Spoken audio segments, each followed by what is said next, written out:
উত্তর। শরিকানা কেউ আছে হুজুর, শরিকানায় কেউ আছে সুদখোর, শরিকানায় কেউ আছে হারামখোর, শরিকানায় কেউ আছে ঘুষখোর, শরিকানায় কেউ আছে হালাল হারাম মিশ্রিত অর্থের মালিক। এখন যে মানুষটাকে আপনি শরিক নিচ্ছেন সে মানুষটার পূর্ণাঙ্গ ইনকামের ধারাটা এটা কিন্তু আপনিও জানেন না, আমিও জানি না। এটা সম্ভব না জানা। কিভাবে সম্ভব বলেন? এটা কিন্তু সম্ভব না। কেন সম্ভব না? কারণ হচ্ছে ও কোন জায়গায় হারাম নিয়েছে, কোন জায়গায় হালাল নিয়েছে, এটা তো আমি দেখে আসছি না।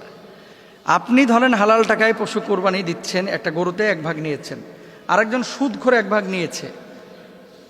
মাসালাটা নিয়ে যদিও মতবিরোধ রয়েছে, কিন্তু হানাফি মাযহাবের অধিকাংশ ইসলামিক স্কলাররা একমত যে এক্ষেত্রে এই হারামখোরের কারণে সবার কোরবানিটা প্রশ্নবিদ্ধ হয়ে যাবে। তবে মিশরের কয়েকজন ইসলামিক স্কলার তারা বলতেছেন যে না, যে ব্যক্তি হারাম খেয়েছে শুধু তার কোরবানিটা হবে না, আর যিনি হালাল খেয়েছেন তার কোরবানি হয়ে যাবে, কারণ তিনি তো আর জানেন না।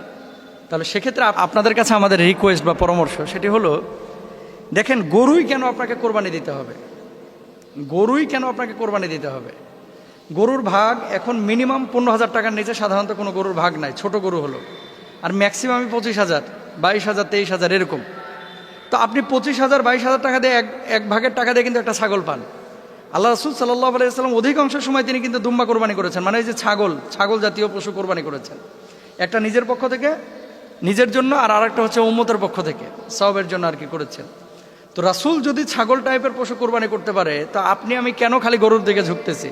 হুজুর গরুর গোশতের স্বাদ বেশি, এই জন্য খালি গরুর দিকে আমরা ঝুঁকি।